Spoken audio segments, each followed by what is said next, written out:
देखिए, अभी हम लोग झारखंड बोर्ड 2023 इंटरमीडिएट एग्जाम के लिए क्लास 12 इकोनॉमिक्स यानी अर्थशास्त्र में यूनिट 1 से most very very important objective यानी एमसीक्यू क्वेश्चन आंसर को पढ़ेंगे, जो आपके Jharkhand board class 12 economics 2023 exam के लिए वरदान साबित होगी। तो चलिए अभी यूनिट 1 में ऑब्जेक्टिव क्वेश्चन को पढ़ते हैं। इकोनॉमिक्स में सवाल नंबर 1, व्यष्टि अर्थशास्त्र में शामिल होती है। माइक्रो इकोनॉमिक्स यानी व्यष्टि अर्थशास्त्र में शामिल होती है व्यक्तिगत इकाई, छोटे छोटे चर, व्यक्तिगत मूल्य निर्धारण, उपयुक्त सभी। एक का सही आंसर ऑप्शन डी होगा, ऑप्शन डी उपयुक्त सभी। आगे देखिए सवाल नंबर 2, उपभोक्ता व्यवहार यानी कंज्यूमर बिहेवियर का अध्ययन किया जाता है माइक्रो इकोनॉमिक्स में यानी सूक्ष्म अर्थशास्त्र में। याद रखिएगा, कंज्यूमर बिहेवियर उपभोक्ता व्यवहार के बारे में सूक्ष्म अर्थशास्त्र माइक्रो इकोनॉमिक्स में अध्ययन किया जाता है। 2 का राइट आंसर ऑप्शन ए होगा, ए। आगे देखिए सवाल नंबर 3, व्यष्टि अर्थशास्त्र के अंतर्गत निम्न में किसका अध्ययन किया जाता है। व्यक्तिगत इकाई का, इंडिविजुअल यूनिट का। व्यष्टि अर्थशास्त्र यानी माइक्रो इकोनॉमिक्स, और माइक्रो शब्द का मीनिंग सूक्ष्म या छोटा होता है, इंडिविजुअल होता है, ठीक है। यानी व्यष्टि अर्थशास्त्र माइक्रो इकोनॉमिक्स में इंडिविजुअल यूनिट व्यक्तिगत इकाई का स्टडी करते हैं। 3 का 1 नंबर होगा, 3 का 1 नंबर।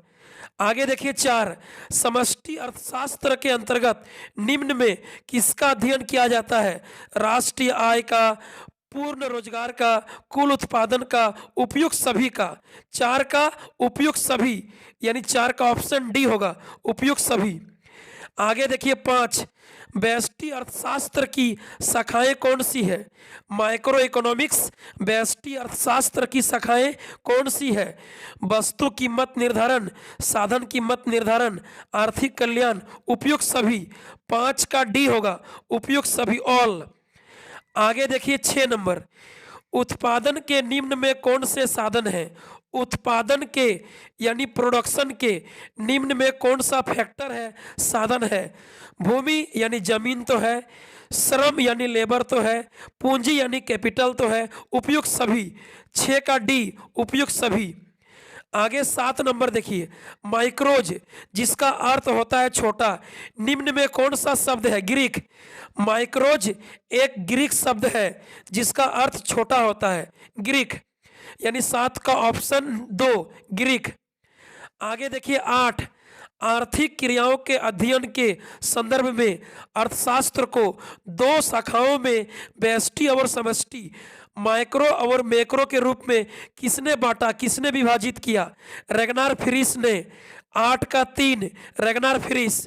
रेगनार फ्रिस ने सन 1933 में इकोनॉमिक्स को व्यष्टि और समष्टि, माइक्रो और मैक्रो के रूप में बांटा। 8 का 3 रेगनार फ्रिस। आगे देखिए 9 नंबर देखिए, किसने कहा कि अर्थशास्त्र धन का विज्ञान है। Adam Smith. एडम स्मिथ के अनुसार अर्थशास्त्र धन संपत्ति का विज्ञान है। 9 का 3 एडम स्मिथ। आगे देखिए 10, अर्थशास्त्र चयन का तर्कशास्त्र है। किसने कहा। रॉबिन्स ने। अर्थशास्त्र चयन का विज्ञान है, रॉबिन्स ने कहा है। 10 का 3 रॉबिन्स। रॉबिन्स के अनुसार अर्थशास्त्र दुर्लभता यानी चयन का विज्ञान है। आगे देखिए 11, निम्न में कौन सी आर्थिक क्रियाएं अर्थशास्त्र की अध्ययन सामग्री के अंतर्गत शामिल की जाती है। असीमित आवश्यकताओं से जुड़ी आर्थिक क्रियाएं, सीमित साधनों से जुड़ी आर्थिक क्रियाएं। अ और ब दोनों यानी ए और बी दोनों सही है। अर्थव्यवस्था में मनुष्य के पास आवश्यकताएं असीमित अनंत होती है और साधन सीमित होती है, यानी दोनों सही है, ए और बी दोनों। 11 का 3। आगे देखिए 12, अर्थशास्त्र के जनक कौन थे। अर्थशास्त्र का पिता यानी फादर ऑफ इकोनॉमिक्स कौन थे। अर्थशास्त्र का जनक एडम स्मिथ को कहा जाता है, एडम स्मिथ। 12 का 3। आगे देखिए 13, अर्थशास्त्र की कल्याण संबंधी परिभाषा के जन्मदाता थे मार्शल।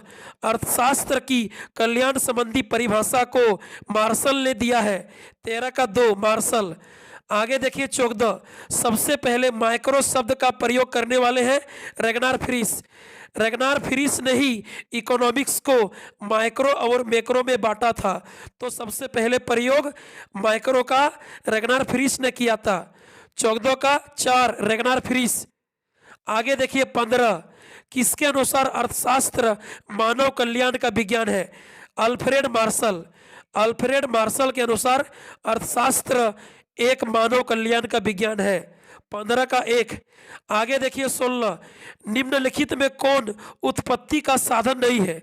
इनमें से कौन एक उत्पत्ति का उत्पादन का साधन नहीं है? मुद्रा यानी मनी, भूमि जमीन तो है, लेबर श्रमिक तो है, पूंजी कैपिटल तो है, मुद्रा मनी नहीं है। मुद्रा यानी मनी उत्पत्ति का साधन नहीं है। 16 का 3। आगे देखिए 17, व्यष्टि अर्थशास्त्र में निम्न में से किसका अध्ययन किया जाता है? व्यक्तिगत परिवार का, व्यक्तिगत फर्म का, व्यक्तिगत उद्योग का, इनमें सभी का, इनमें से सभी का।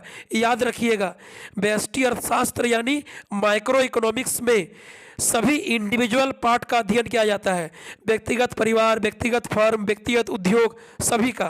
ठीक है, चाहे व्यक्तिगत परिवार हो, व्यक्तिगत फर्म हो, उद्योग हो, कुछ भी हो, वह इंडिविजुअल है, छोटे छोटे चर के रूप में है, तो माइक्रो इकोनॉमिक्स में स्टडी किया जाएगा। 17 का 4 इनमें से सभी। आगे देखिए सेकेंड पार्ट, यूनिट 1 का सेकेंड पार्ट। सवाल नंबर 1, निम्न में किस आधार स्तंभ पर आर्थिक समस्याओं का ढांचा खड़ा है? यानी आर्थिक समस्या उत्पन्न क्यों होता है? मनुष्य के पास आवश्यकताएं अनंत और साधन सीमित होने के चलते आर्थिक समस्या उत्पन्न होती है।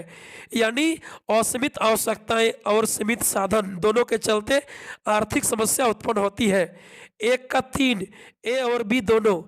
आगे देखिए 2 नंबर सवाल, निम्न में से कौन सा कथन सही है? मनुष्य की आवश्यकताएं अनंत होती है, सही है। साधन सीमित होते हैं, सही है। दुर्लभता की समस्या चयन को जन्म देती है, सही है। इनमें से सभी। ठीक है, यहाँ पर सभी कथन सत्य है। ठीक है, सवाल नंबर 2 कहता है 2 नंबर, इनमें से कौन सा कथन सही है? तो मनुष्य की आवश्यकताएं अनंत होती है, साधन सीमित होते हैं, दुर्लभता की समस्या चयन को जन्म देती है, उपयुक्त सभी। इनमें से सभी। 2 का 4। आगे देखिए 3 नंबर, अर्थव्यवस्था की केंद्रीय समस्याएं कौन सी है? साधनों का आवंटन, साधनों का कुशलतम उपयोग, आर्थिक विकास, उपयुक्त सभी। इनमें से सभी केंद्रीय समस्याएं हैं। 3 का 4। आगे देखिए 4 नंबर, आर्थिक समस्या मूलतः किस तथ्य की समस्या है? चुनाव की, चयन की।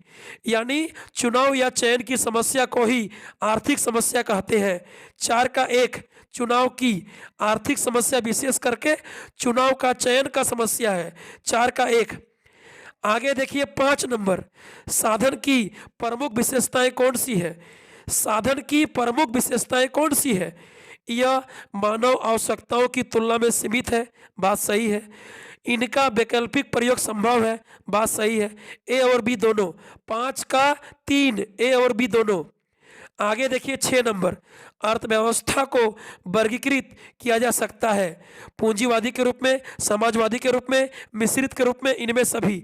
अर्थव्यवस्था के 3 प्रकार होते हैं, पूंजीवादी यानी बाजार अर्थव्यवस्था, समाजवादी यानी नियंत्रित अर्थव्यवस्था, और तीसरा मिश्रित अर्थव्यवस्था। इनमें से सभी। 6 का 4। आगे देखिए 7 नंबर 7, अर्थव्यवस्था की केंद्रीय समस्या है। क्या उत्पादन हो, कैसे उत्पादन हो, उत्पादित वस्तु का वितरण कैसे हो, उपयुक्त सभी। एक अर्थव्यवस्था की 3 केंद्रीय समस्या होती है, उत्पादन क्या करें, कैसे करें और किसके लिए करें, यानी उत्पादित वस्तु का वितरण कैसे हो। 7 का 4 उपयुक्त सभी। आगे देखिए 8 नंबर सवाल नंबर 8, निम्न में से किस अर्थव्यवस्था में निजी क्षेत्र एवं सार्वजनिक क्षेत्र दोनों का सह-अस्तित्व होता है? इनमें से कौन सा इकोनॉमी में प्राइवेट और पब्लिक दोनों क्षेत्र मिला हुआ रहता है? पूंजीवादी, समाजवादी, मिश्रित, इनमें से कोई नहीं। क्या होगा? मिश्रित। 8 का 3 मिश्रित। ठीक है। मिक्स्ड इकोनॉमी में, मिश्रित अर्थव्यवस्था में प्राइवेट सेक्टर और पब्लिक सेक्टर यानी गवर्नमेंट सेक्टर मिलकर काम करता है। 8 का 3 मिक्स्ड इकोनॉमी, मिश्रित अर्थव्यवस्था में। आगे देखिए 9 नंबर, सवाल नंबर 9। एक समाजवादी अर्थव्यवस्था का मूल उद्देश्य होता है। समाजवादी अर्थव्यवस्था यानी जिस अर्थव्यवस्था में गवर्नमेंट सेक्टर का हस्तक्षेप हो, उसका मूल उद्देश्य होता है अधिकतम जन कल्याण करना, अधिकतम लोक कल्याण, आर्थिक विकास करना। ठीक है। 9 का डी, आर्थिक कल्याण करना, अधिकतम लोक कल्याण करना। ठीक है। 9 का सही उत्तर 4 होगा, डी नंबर, अधिकतम लोक कल्याण, जन कल्याण, आर्थिक विकास करना, देश का डेवलप करना। आगे देखिए 10 नंबर, किस अर्थव्यवस्था में कीमत तंत्र के आधार पर निर्णय लिए जाते हैं? पूंजीवादी अर्थव्यवस्था में, बाजार अर्थव्यवस्था में। बाजार अर्थव्यवस्था में, पूंजीवादी अर्थव्यवस्था में कीमत तंत्र के आधार पर समस्या का सॉल्व होता है। ठीक है।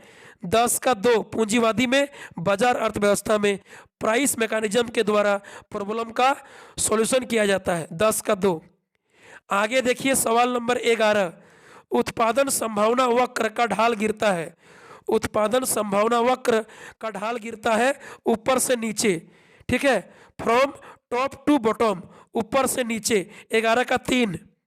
आगे देखिए 12, उत्पादन संभावना वक्र होती है अक्ष की ओर नतोदर, यानी ऑप्शन ए, अक्ष की ओर नतोदर यानी कॉनकेव, अवतल उत्पादन संभावना वक्र।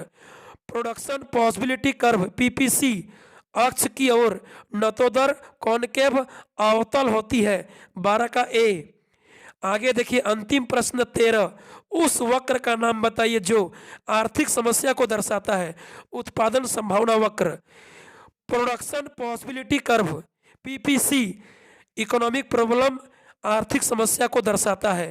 13 का 4, उत्पादन संभावना वक्र। ठीक है। इनमें से उत्पादन संभावना वक्र, प्रोडक्शन पॉसिबिलिटी कर्व, पीपीसी, आर्थिक समस्या, इकोनॉमिक प्रॉब्लम को दर्शाता है। तो चलिए अभी हम लोग मोस्ट वेरी इंपॉर्टेंट इकोनॉमिक्स में यूनिट 1 से एमसीक्यू ऑब्जेक्टिव को पढ़ें, जो आपके एग्जाम में यहीं से क्वेश्चन आएगा। आपके एग्जाम में यही प्रश्न आएगा, बिल्कुल यही प्रश्न आएगा। यही सब पढ़िए और एग्जाम देने चले जाइए।